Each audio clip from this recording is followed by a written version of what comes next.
Adik-adik, shalom. Kita berjumpa lagi di minggu pagi ini. Kita sudah siap untuk memulai ibadah kita pada pagi hari ini. Ya, adik-adik siap untuk mengikuti ibadah pada pagi hari ini? Puji Tuhan. Kita angkat pujian ini dengan girang. Selamat pagi Tuhan. Masih ingat gak lagunya adik-adik? Yang begini bunyi. Selamat pagi Tuhan, tak lupa terima kasih. Kita berterima kasih ya Tuhan selalu pelihara kita. Oke, kita angkat pujian itu ya adik-adik ya. Siap? Oke.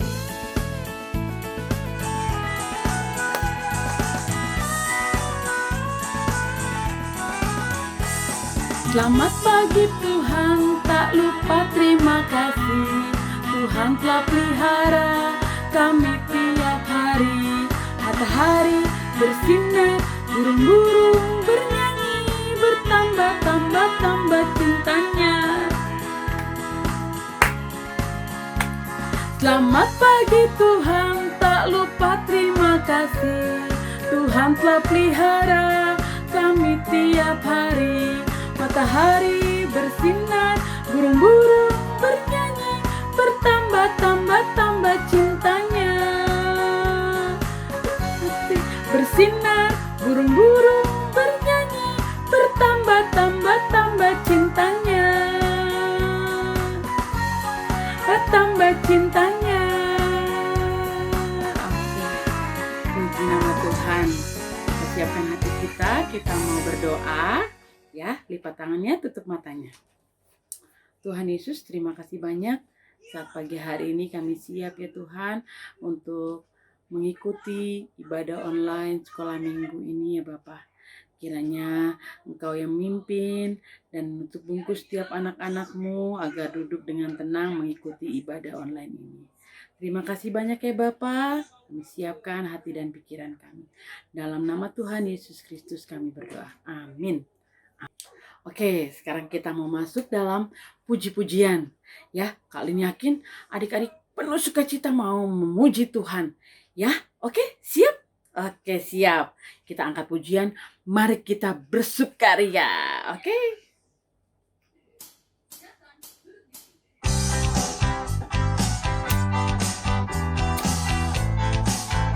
Tepuk tangan ya adik-adik.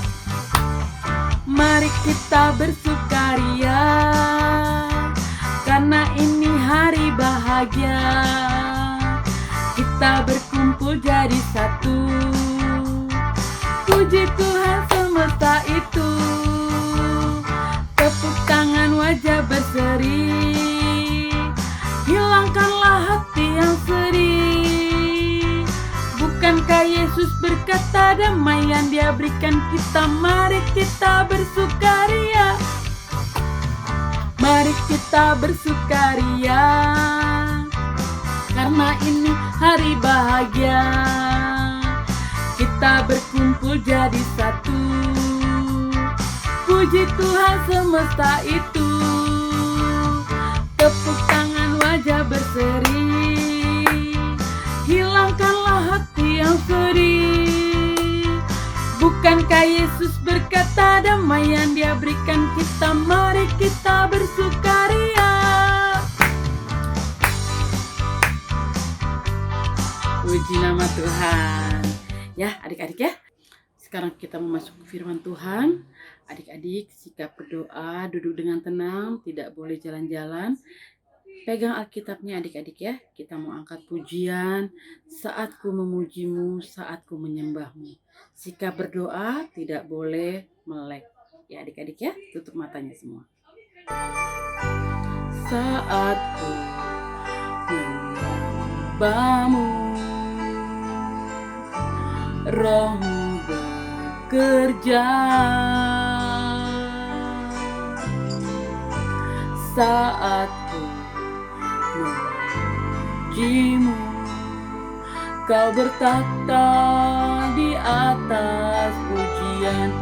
Ku angkat hatiku, ku pandang kekudusan-Mu. Saat ku sembah, Ku pujimu, ku rasakan kehadiran Tuhan. Ku angkat hatiku, ku pandang kekudusan-Mu. Saat ku sembah, ku pujimu, ku rasakan kehadiran Tuhan. Kita berdoa, siapkan hati adik-adik untuk mendengarkan firman Tuhan yang dibawakan oleh kakak guru sekolah minggu. Selamat pagi. Kita mengucap syukur pada Tuhan karena kita masih diberikan kesempatan untuk bisa mendengarkan firman Tuhan, dan hari ini kakak akan melanjutkan cerita tentang kisah bagaimana Yusuf setelah berada di Mesir. Setelah saudara-saudaranya menjual Yusuf ke Mesir, Yusuf mengalami banyak hal-hal yang tidak terduga dalam hidupnya. Adik-adik ingat hal apa saja yang Yusuf alami setelah berada di Mesir? Ada yang ingat dan bisa menyebutkan? Kalau ingat, salah satu poin adalah Yusuf menjadi budak.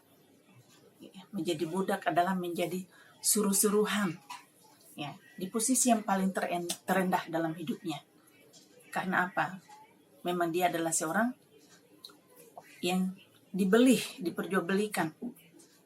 Saudara-saudaranya melakukan kesalahan untuk menyingkirkan Yusuf dari kehidupan keluarganya. Tetapi adik-adik, Yusuf walaupun berada di posisi yang paling terendah dalam hidupnya, Yusuf mengandalkan Tuhan. Lalu perjalanan panjang yang dialami, kesulitan, kepahitan, penderitaan tidak membuat iman Yusuf menjadi pudar. Tetapi dengan pengalaman yang menyedihkan itu, Yusuf menggantungkan hidupnya kepada Tuhan. Adik-adik, proses panjang terjadi dalam hidup Yusuf. Sesudah menjadi budak, dia menjadi kepercayaan Raja Firaun, yaitu menjadi tangan kanan Firaun, menjadi penguasa nomor 2 di Mesir. Menjadi penguasa, menjadi orang yang hebat. Sesudah mengalami penderitaan, karena ketekunannya percaya kepada Tuhan, imannya tidak tergoncangkan dengan kesulitan. Tuhan mengangkat menjadi orang terpenting di Mesir pada saat itu. Adik-adik, karena hikmat dan kepandaian yang dimiliki Yusuf ketika menjadi seorang nomor 2 di Mesir, diberikan kepercayaan mengelola kota Mesir pada zaman Firaun. Yusuf dipercayakan untuk menata dan mengatur pasokan-pasokan makanan. Dan 7 tahun terjadi kelaparan di seluruh daerah pada waktu itu, termasuk sampai ke tanah Kanaan di mana keluarga Yusuf tinggal. Nah, adik-adik, situasi sulit. Yakub mendengar kabar bahwa di Mesir ada pasokan makanan yang bisa dibeli, yaitu gandum yang begitu banyak yang sudah tersimpan di dalam gudang pengumpulan makanan. Karena kepintaran oleh Yusuf, akhirnya Yakub menyuruh anak-anaknya pergi ke Mesir untuk membeli gandum tersebut. Lalu saudara-saudara Yusuf berangkat ke tanah Mesir untuk membeli gandum tersebut. Demi apa adik-adik? Demi melangsungkan kehidupan keluarga mereka. Waktu kesulitan begitu panjang, tidak hanya 1 tahun, 2 tahun, 3 tahun, tapi 7 tahun. Di dalam firman Tuhan dicatat bahwa 7 tahun masa kelaparan berlangsung. Dan keluarga Yusuf yang tinggal di Kanaan pergi membeli makan yang sudah tersedia di Mesir. Di tempat-tempat lain tidak ada, hanya di Mesir. Karena ada siapa di sana? Ada Yusuf. Adik-adik, akhirnya saudara-saudara Yusuf datang ke Mesir. Dan karena Yusuf yang menjadi orang penting di sana dan yang mengatur segala hal yang dipercayakan, termasuk menjual gandum, akhirnya saudara-saudara Yusuf langsung bertemu dengan Yusuf yang ada di Mesir saat itu. Tetapi perjumpaan ini, rupanya Yusuf langsung mengenali saudara-saudaranya yang sudah sekian waktu tidak bertemu, sekian tahun tidak berjumpa, sekian lamanya mereka tidak berkumpul lagi. Karena pada waktu Yusuf dijual oleh saudara-saudaranya ke Mesir, masih remaja. Dan sekarang menjadi orang yang sudah menjadi penguasa di Mesir. Jadi sudah dewasa. Berarti waktu begitu lama ya, mungkin ada 20-30 tahun mereka berpisah. Dan saudara-saudara Yusuf tidak mengenali pribadi Yusuf lagi karena Yusuf sudah menjadi orang yang berbeda dari yang dulunya. Sekarang jadi orang terpenting. Nah, kalau orang penting kan sulit ditemui, tetapi Yusuf karena memang di posisi yang terpenting, orang semua datang ke kota itu membeli makanan, siapa saja datang pasti bertemu dengan Yusuf, dan saudara-saudara Yusuf langsung bertemu sebagai pembeli makanan. Nah, adik-adik, di hati Yusuf langsung mengenal sosok saudara-saudaranya datang membeli makanan tersebut. Dan adik-adik, kesempatan bukan untuk Yusuf bisa balas dendam kepada sikap dan perilaku kakak-kakaknya dulu.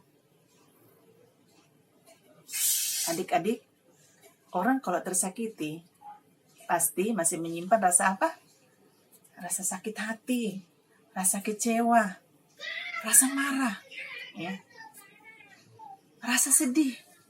Tetapi adik-adik mau tahu bagaimana sikap Yusuf ketika pertama kali ketemu dengan saudara-saudaranya? Yang terjadi adalah sikap sedih dan juga sikap yang haru. Tetapi sebagai orang yang terpenting di depan banyak orang, dia tidak menunjukkan rasa harunya, tapi menunjukkan seakan-akan bahwa dia tidak mengenali sama sekali saudara-saudaranya tersebut. Lalu dia mencari kesempatan bagaimana dia bisa mengenal dan saudara-saudara bisa mengenali dia juga. Dia mencari momen yang tepat. Dia mencari suatu kesempatan di tengah-tengah kesibukannya. Berjual beli, ya, tetapi dia juga menggunakan strategi bagaimana bisa di tengah-tengah kesibukannya bisa bertemu dan bisa berkomunikasi dengan saudara-saudaranya. Cara yang dilakukan adalah sebaliknya. Ya. Yusuf menginterogasi. Pertama, yang pertanyaan yang diajukan, kalian dari mana? Kami dari tanah Kanaan. Ditanya latar belakang keluarganya, dan 10 saudaranya tersebut menjelaskan dengan rinci bahwa kami adalah 12 bersaudara dari satu ayah. Tetapi satu di antaranya sudah tidak ada lagi. Dan yang satu lagi tinggal bersama dengan ayah kami di Kanaan. Tidak diperbolehkan ikut dalam perjalanan ke sini karena ayah kami takut terjadi hal-hal yang tidak diinginkan. Seperti yang pernah terjadi kepada adik kami yang sudah tidak ada. Mereka tidak tahu kalau yang sedang berhadapan dengan dia saat itu adalah Yusuf sendiri. Yusuf menyimpan rasa sedih dan dia berpaling meninggalkan saudara-saudaranya. Dan untuk mengetahui apakah keinginan hatinya bisa bertemu dengan adik kandung yang bernama Benyamin, dia memberi syarat bahwa kalau memang perkataanmu benar, datang ke sini, tidak mengintai kota ini, dan juga kamu berkata jujur. Rupanya Yusuf menggunakan strategi untuk bisa berjumpa dengan Benyamin. Kalian harus pulang dan membawa kembali adikmu itu kalau benar-benar kalian menyayangi dia. Lalu salah satu dari saudaranya, Yusuf menahan saudara mereka itu namanya Simon. Kalian yang 9 orang harus pulang ke rumah ayahmu dan membawa perbekalan ini, tetapi sesudah itu kalian harus membawa adikmu yang bernama Benyamin itu, dan barulah saya mengetahui bahwa kalian adalah orang-orang yang berkata benar dan tepat. Adik-adik, rupanya Yusuf punya strategi untuk bisa berjumpa dengan adiknya. Rasa haru, rasa sedih, rasa kangen untuk berjumpa dengan saudara-saudaranya, secara khusus dengan adik kandungnya yang bernama Benyamin.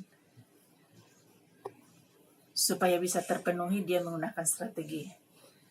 Adik-adik, dalam suatu sulit, kita seringkali kehilangan namanya kesabaran. Dan juga dalam situasi sulit, kita mudah melampiaskan rasa marah, rasa benci, rasa tidak suka. Tetapi mari kita belajar dengan pribadi Yusuf. Dia menjadi orang yang terpenting dan bisa menggunakan haknya untuk menghukum saudara-saudaranya yang datang memohon untuk minta dilayani, diberikan gandum untuk mereka bisa beli. Tetapi Yusuf tidak menggunakan kesempatan itu untuk balas dendam. Sebaliknya, Yusuf menggunakan kesempatan itu untuk menolong saudara-saudaranya yang dalam kesulitan.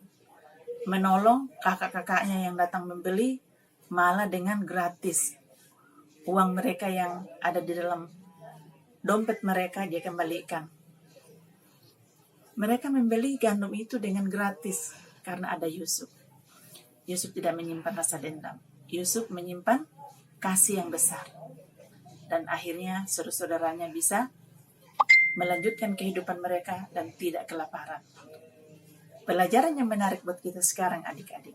Bahwa di dalam berkeluarga kita juga sering diperhadapkan kepada namanya kesempatan untuk bisa saling menyakiti, kesempatan untuk bisa saling membenci. Tetapi kita belajar dari pribadi Yusuf. Yusuf dijual, Yusuf dibenci, tetapi dia kembali mengampuni dan mengasihi. Kasih inilah yang kita harus terapkan dalam hidup kita sebagai anak-anak Tuhan dalam keluarga. Adik-adik punya kakak, adik-adik punya adik juga. Dalam hubungan setiap hari pasti ada hal-hal yang kita tidak suka. Ya, entah itu kakak memperlakukan adik atau adik memperlakukan kakak, sebaliknya seperti itu. Tetapi kita kembali bahwa untuk saling menyakiti atau membalas kesalahan dengan kesalahan itu tidak menguntungkan. Tetapi kalau kita membalas kejahatan dan kebaikan, itu yang Tuhan inginkan. Menjadi berkat, menjadi penolong. Yusuf menjadi berkat bagi saudara-saudaranya di masa sulit, bukan berkesempatan untuk membalas dendam. Nah, hal ini yang kita harus pelajari, dan hal ini kita harus terapkan dalam hidup kita sebagai anak-anak yang di dalam Tuhan.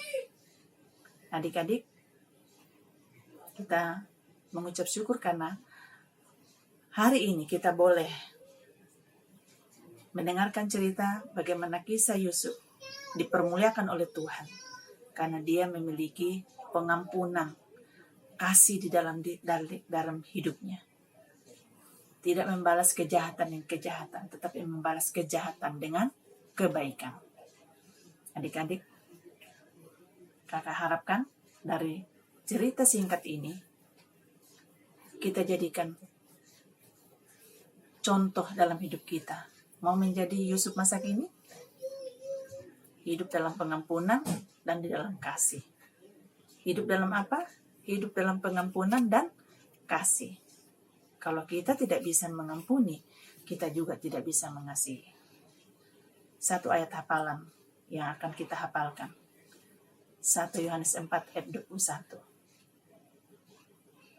Dari firman Tuhan ini. Adik-adik, jadikan ayat hafalan ini menjadi bagian dalam kehidupan. Karena hanya dengan mengasihi kita dapat mengampuni, dan yang mengampuni kita dapat mengasihi. 1 Yohanes 4 ayat 21 ayat hafalan kita dikatakan, dan perintah ini kita terima dari Dia. Barang siapa mengasihi Allah, ia harus juga mengasihi saudaranya. Ayat hafalan 1 Yohanes 4 ayat 21 berkata, perintah ini kita terima dari Dia. Barang siapa mengasihi Allah, ia mengasihi juga saudaranya. Jadi kalau saudara kita dalam kesulitan, kita harus tolong, ya.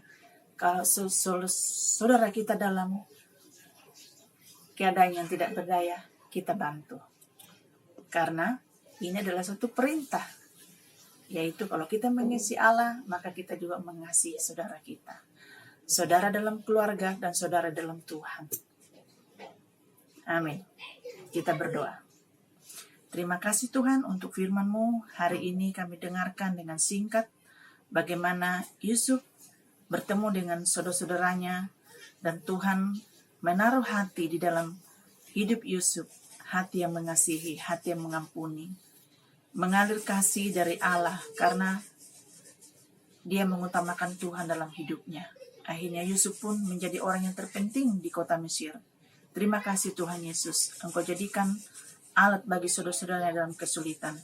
Kami pun juga berdoa supaya Engkau menjadikan kami alat berpanjang tangan Tuhan untuk menolong saudara-saudara kami, baik dalam saudara, dalam keluarga, maupun juga saudara di dalam Tuhan. Kalau ada yang kesulitan kami bisa bantu, ada yang dalam kekurangan kami tolong. Terima kasih Tuhan. Di dalam nama Yesus kami ucap syukur, ayat firman Tuhan ini menolong kami juga bahwa untuk dapat mengasihi Allah, kami mengasihi saudara kami. Terima kasih Tuhan, di dalam nama Yesus kami ucap syukur, haleluya, amin. Terima kasih adik-adik, kita akan masuk kelas untuk aktivitas. Adik-adik akan mengikuti, ada kuis Alkitab di sana sesudah kelas ini dan dikerjakan secara pribadi dan jawabannya langsung ke Kata Meraja. Tuhan Yesus memberkati. Selamat hari Minggu. Amin.